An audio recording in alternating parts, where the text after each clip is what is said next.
A cargo ship disappears from tracking systems. Gulf of Aden, 2300 hours local time. The vessel's transponder goes dark. No distress call, no mayday signal, just silence. 12 hours later, Special Operations Forces storm the ship. What they find on board changes everything. This is Sea Doctrine, where sea power decides everything. The vessel in question registered under Cambodian flag, MV Prosperity Star, built 1998.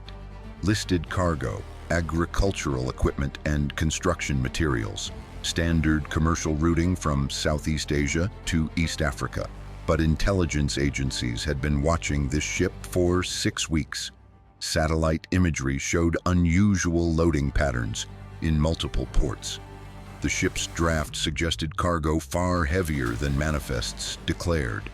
Container placement indicated deliberate weight distribution. This was not a normal cargo run. Naval intelligence flagged the vessel to coalition maritime task forces operating in the region. The ship passed through the Bab el-Mandeb Strait 3 days earlier. It maintained commercial speed and routing. Nothing appeared suspicious on surface tracking, but subsurface intelligence told a different story.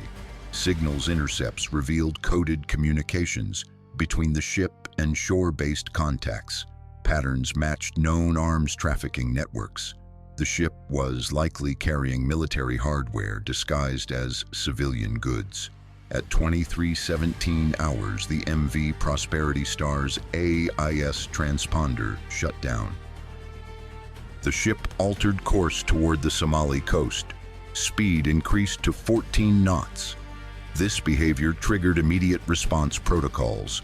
A frigate operating with combined maritime forces moved to intercept. Helicopter assets prepared for deployment. Special operations teams went to alert status. This is maritime interdiction in real time. Sea Doctrine tracks the mission others never see. The decision to board came swiftly. Intelligence was strong. The ship's behavior confirmed suspicion. Boarding authorization came from command at 01:45 hours. 2 helicopters launched from the frigate, 12 special operations personnel. Fast rope insertion planned for the vessel's forward deck. Conditions were challenging. Sea State 3, wind gusting to 20 knots. Darkness total except for ship's running lights. The helicopters approached low and fast. The MV Prosperity Star did not respond to radio warnings. It maintained course and speed. At 02:34 hours, the first helicopter entered hover position above the ship's bow. Ropes deployed. Operators descended in pairs. The insertion took 90 seconds. No resistance encountered initially. The ship's crew appeared surprised, but they were not the primary concern. The cargo was the target. 1 ship, multiple containers, global security implications. Would you risk opening containers in the middle of the ocean at night? Drop your answer below. The Special Operations team moved with precision. 4 operators secured the bridge. The captain and crew were detained without incident. 2 operators moved to the engine room. Control of propulsion systems essential. The remaining 6 operators began systematic container inspection.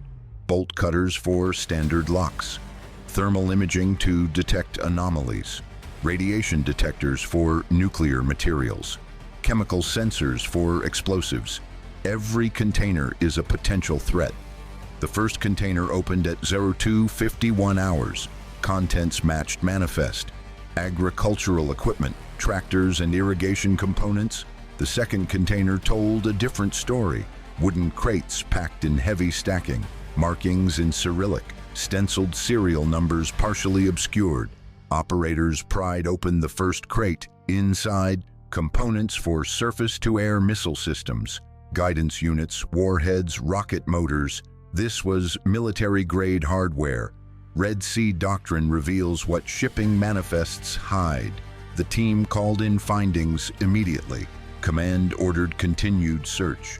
Third container yielded anti-tank guided missiles, Chinese HJ-8 derivatives, 32 complete systems, enough to equip an insurgent battalion. Fourth container contained electronic warfare equipment, radio jammers, GPS spoofers, drone detection systems.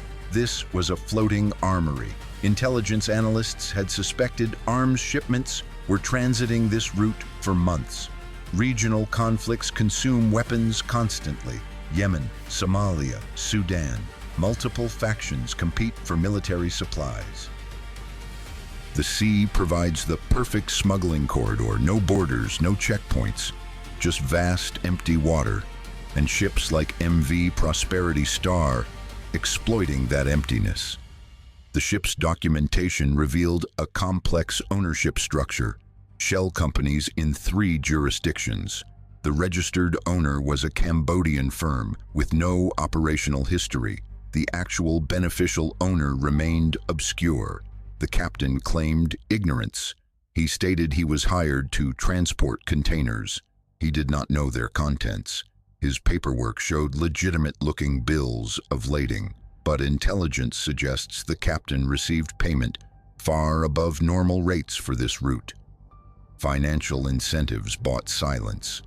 By 04:10 hours, the full extent of the cargo was documented. 17 containers held military equipment, total value estimated at $40 million. Weapon systems included surface-to-air missiles, anti-tank weapons, mortars, electronic warfare gear, and small arms ammunition. Enough hardware to sustain combat operations for months. The destination was unclear. The ship's route suggested Somalia, but regional networks operate across borders. These weapons could end up anywhere from the Horn of Africa to Yemen to Sudan. Red Sea Doctrine connects the dots. But what happened next shocked even experienced operators. The 18th container did not contain weapons. It contained personnel. 12 individuals discovered hiding in a modified container. Ventilation systems installed, food and water supplies. Medical equipment. These were not refugees. These were trained operatives. Documents identified several as foreign military veterans. Passports from multiple nations. Communications equipment included encrypted satellite phones. This was not a cargo ship. This was a delivery system for both weapons and personnel. A complete military logistics operation hidden inside a commercial vessel. The implications cascaded instantly. If one ship can carry this much military capability, how many others are operating undetected? Global shipping moves over 11 billion tons of cargo annually. How much of that is actually weapons and fighters? Maritime domain awareness has massive blind spots. Even with satellites and naval patrols, most ships transit unchecked. The MV Prosperity Star just proved how easy it is to exploit those gaps. Is this the start of a wider arms trafficking crackdown? Comment Y or N. The detained personnel underwent initial questioning on board. They refused to identify their employer. They claimed they were private security contractors, but their gear told a different story. Combat optics, encrypted radios, military medical supplies.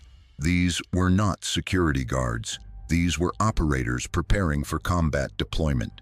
Intelligence teams began tracing the ship's movement history. Port records showed stops in 5 countries over the past 3 months. In each location, containers were loaded. The ship built its cargo incrementally. No single port loaded enough military hardware to trigger alerts. The smuggling operation was sophisticated.